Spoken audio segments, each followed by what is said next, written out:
Church, it's good to be together and good to have everyone here this morning. Glad to see your faces, enjoying this singing. Thank you, praise team, for leading us. Thank you all who have already participated and led in the worship. And we're grateful for Jenny. She's working the entire service, this morning. And she is she's helping us this first part of the scene that Laura just mentioned there. There was an earthquake. I don't know if you recognize the earthquake. Maybe, Jenny, stand back just for a second. We can, witness the earthquake, but there's more to the story, and so we want you to kind of take a look at the painting at this point, and it will continue to evolve as the story from Matthew 28 also unfolds. Wow, so great to have a full house here today, and guess what? We've got no classes today, and I don't have to run over and preach on the other side like normal. So guess what? We can go just as long as we want, right? All right, we'll keep it. No, no, Dale. We got the Easter lunch. All right, we've got Easter lunch. I understand that. We got an Easter egg hunt we got to get to. Yeah. All right.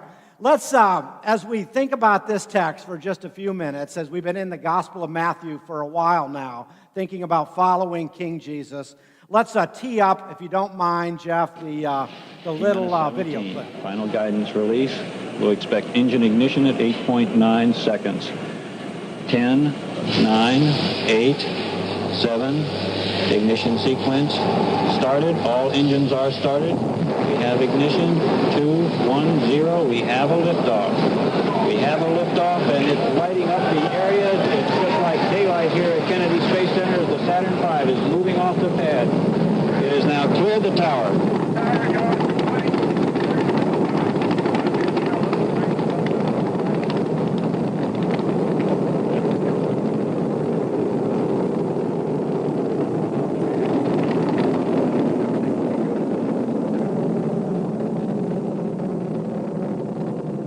In Bill Moyer's book, A World of Ideas 2, Jacob Needleman remembers, I was an observer at the launch of Apollo 17. It was 1972. Some of you might even remember that event. The last manned launch to the moon. And it was a night launch, as you could see, and there were hundreds of reporters, and as Needleman notes, cynical reporters all over the lawn, drinking beer, wisecracking, and then the launch. 35-story high rocket. And the countdown came, and the first thing Needleman says that you see is this extraordinary orange light, which is just at the limit of what you can bear to look at. And then everything is illuminated with this light. And then comes this slow rising up in total silence, and it takes a few seconds for the sound to catch up with what was visible. And then you hear this whoosh. You want to hear that again? Someone could do better, I'm sure, than that. I don't know if that sounded anything at all like what we just heard. All right. And Needleman said, it enters right into you. You can practically hear jaws dropping at that moment. And if you look at some of the other video footage, in fact, on the web, you can see this crowd that was on the lawn, and you can see this just amazing hush that goes over people. The sense of wonder fills the whole place as this thing goes up. And the first stage ignites in this beautiful blue flame, and it becomes like a star. But you realize there are humans on it. And then there's total silence. You see, this was no ordinary event. The reactions, in fact, to that launch were extraordinary. And I want to suggest to you this morning that this might give a glimpse into how everyone there on Easter Sunday with the tomb rolled open felt the effect of the resurrection. The whoosh, the hum that went right through them. The resurrection of Jesus is never described anywhere in Scripture. Why? For the simple fact that no one saw Jesus exit the tomb. And so we know of the empty tomb. But while no one witnessed the resurrection, many have experienced it.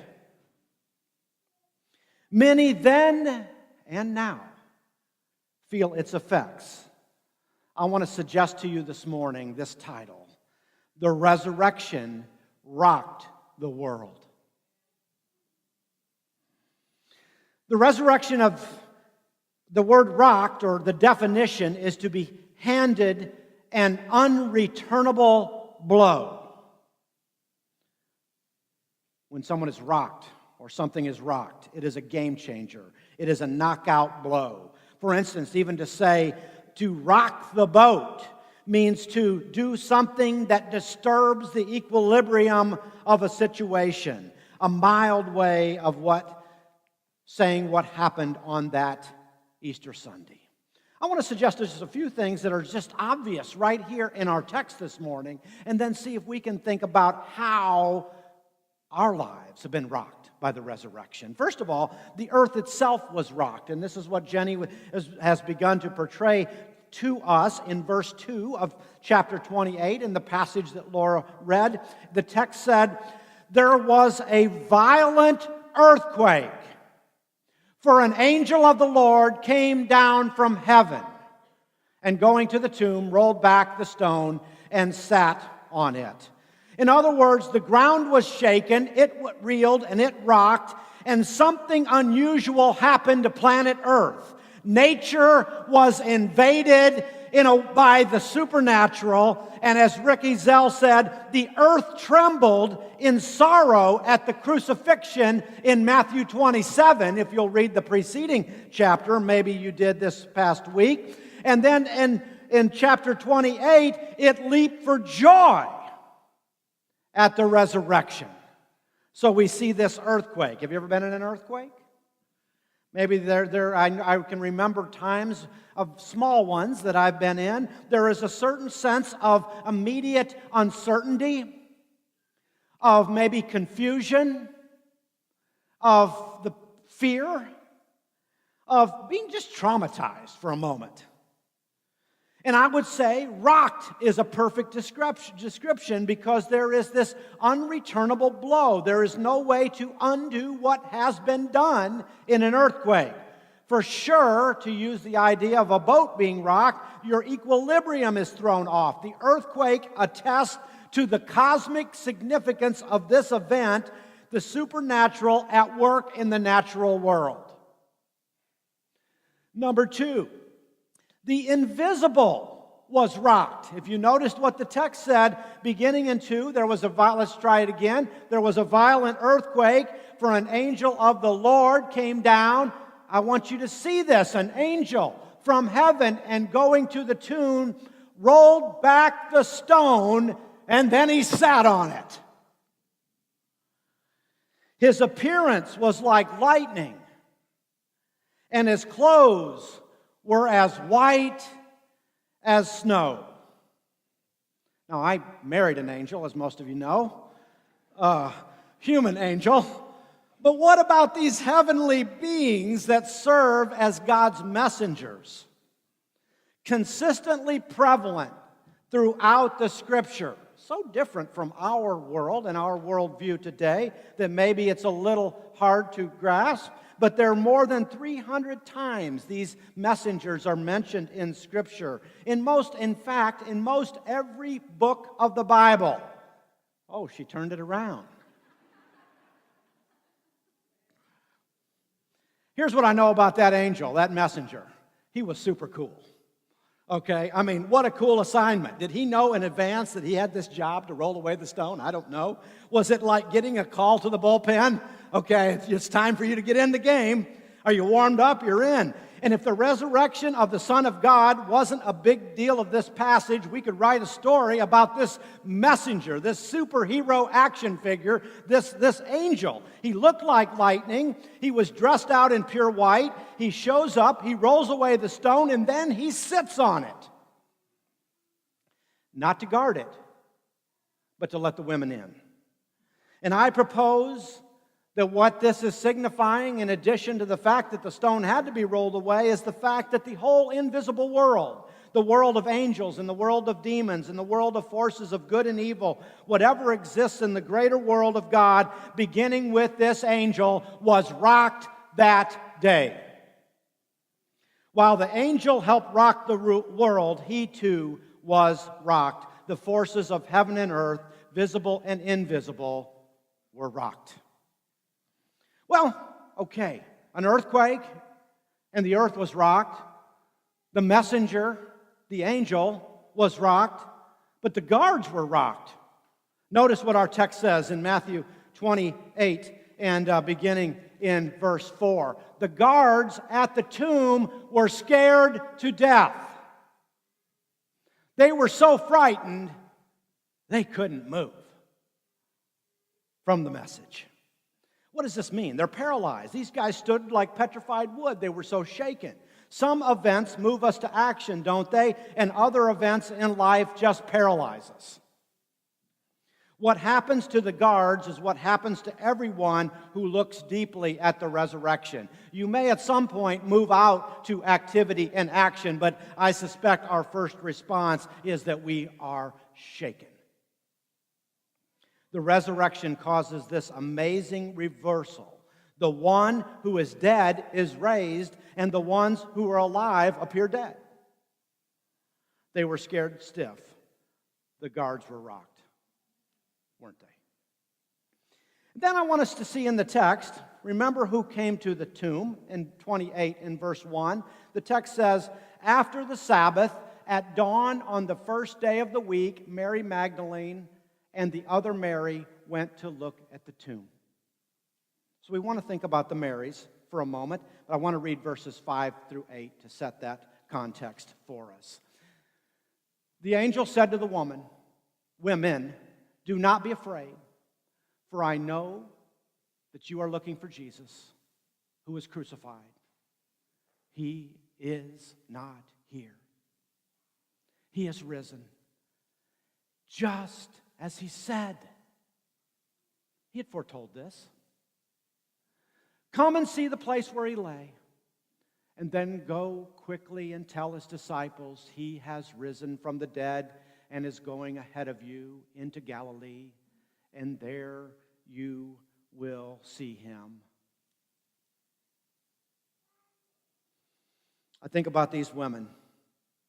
Why were they there? Simply because they cared deeply about Jesus, and they came to anoint his body with spices and to give him the burial he deserved. And one big question was on their minds: who would move the rock out of the way to help them? And so they arrive, and their big concern about moving the stone had been dealt with. The angel tells them that Jesus was gone. Gone. And on seeing the stone rolled away from the tomb and hearing the angel proclaim that Jesus was not present, that he had been raised, they were overcome with emotion. And their first reaction, like the guards, was that of fear. They were freaked out, I suppose, by the fact that the dead body was gone, or maybe it was by the angel himself. Freaked out by the angel's message. It's hard enough to process that Jesus had died and it all had happened so quickly. And now the fact that he wasn't dead any longer, the death of Jesus was just sinking in, and now death to life just doesn't happen, does it? Processing that he was alive was not in their headset. And so the angel guides them, and they check out the tomb, and he's not here. It's just as he said, and now go tell the disciples. And so they take off, and there are two strong emotions, and they're both indicated in our text. They are the emotions of fear and joy. It's a powerful and weird combination. Maybe like when a baby is born. There's a certain fear. Is this all going to go okay? And this is our first, and how will this go? And yet there is a certain joy in that experience that's unlike any other. Fear of what's happening, this little life coming into the world, and this incredible joy. Lots of people were rocked that day when the tomb was empty. And I want to suggest that the world was rocked from that day forward. It is hard not to be rocked by the willingness of the disciples, who then are met by the women and hear and then meet Jesus, to figure things out, and then they go into all the world with this message. How does this happen other than they came to believe that it was true, that he really did rise from the dead? To the point where the disciples, the apostles, would suffer and die again and again as martyrs. Books have been written on this. And aren't you rocked by the dynamic growth and the spread of the good news of the gospel that Jesus is the true and living King? And so this message would go out from Jerusalem to Rome in just a few years. And how can you not be rocked by the change in that man named Saul, who became Paul, who is set on fire for God because he came to understand that Jesus Christ, raised from the dead, was the Holy One of God? And how can you not be rocked by the formation of these little communities all over the Mediterranean world called churches that supported one another and came together to celebrate this fact that there was a death and there was a burial and there was a resurrection of this one who is the anointed one of God, the Messiah?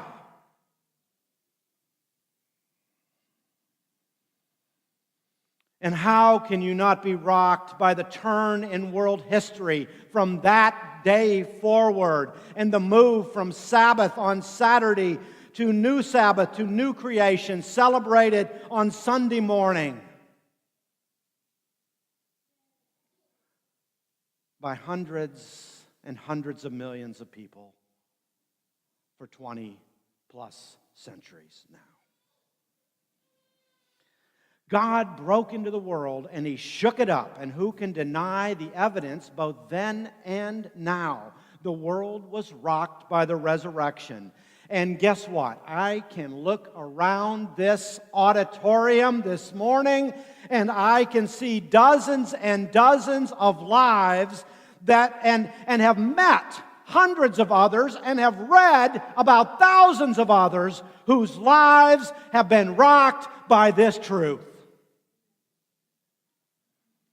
Intensively and consistently and profoundly changed by the resurrection of this man they call the Messiah. So the world was rocked, and it leads a question. It begs a question. It begs one this morning. What about you? What are the effects that the resurrection has set in motion in your life? The women looked into the tomb and were able to see the empty tomb and to find the presence of the living God. And the resurrection assured that God is alive.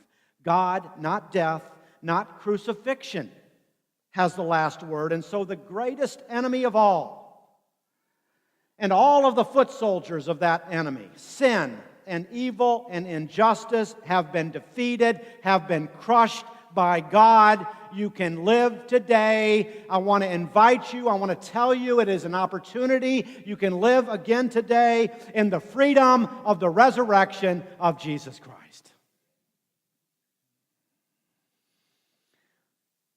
So there's no fear, no reason for fear to dominate. Fear is overcome by joy. God is for real and God's Son, and He is alive today, and you can know Him. Nothing is more important than knowing the living God. You see, what the empty tomb tells us today is that God is alive. He is a living God. And the resurrection then promises that you can start again anew every day. I want to tell you this morning. You no longer have to be a victim of your past.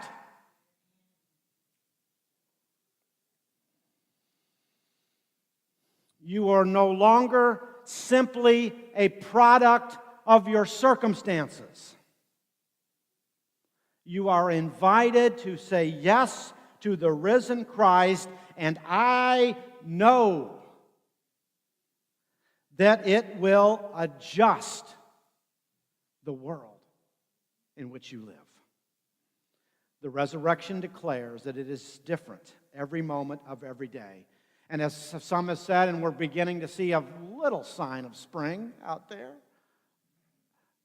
it's kind of slow in getting here, or else Easter got here fast. I'm not sure which one happened.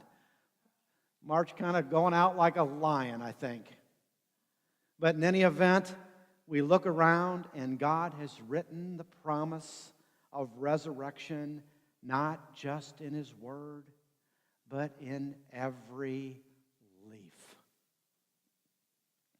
The resurrection is everywhere if you'll begin to see it.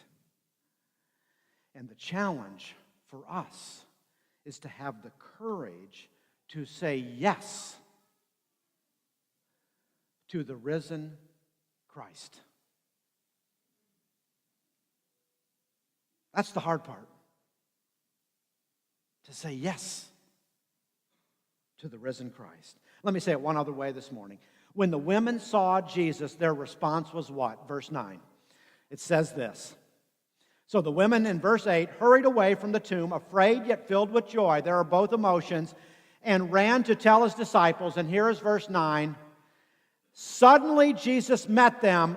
Greetings, He said, and they came to Him, and they clasped His feet, and they worshiped Him. Let me read it from the Message. Then Jesus met them, and stopping them in their tracks, "Good morning," He said, and they fell to their knees, and they embraced His feet, and they worshiped Him. To fall at His feet and worship, that is the response, the effect that it had on the women that morning.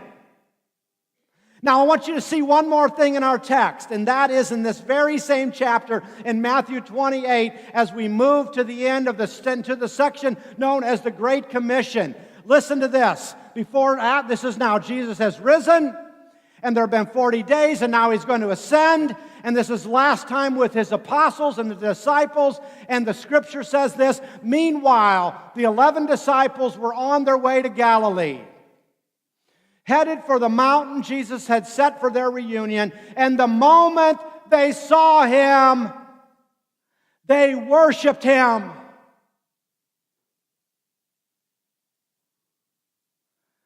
Some, though, held back, not sure about worship, about risking themselves daily or totally. After His appearance, prior to His ascension, not only what happens to the Marys, but now to the disciples, but some hesitated. Here is what happens when your world is rocked by the effects of the resurrection. It begins to have a bearing in your life, and it might start, and maybe this is our reaction and our response as we think about it again this morning. It's wonder. It's amazement. It's fear and joy. It's shaken. We move to an awareness, to an understanding that He is alive. And then the result of coming to grips with the fact that He is living is that we worship. when we encounter the living Christ, our only response is to bow down, to praise, to worship, to lean into God's new creation, the resurrection future, with all of our heart and our soul and our mind and our strength. The day of Apollo 17 was unforgettable to those who were drinking beer on that lawn, waiting for that event. Everyone present that day felt the launch with the whoosh and the light. How much more has the resurrection rocked your world, especially for those who believe?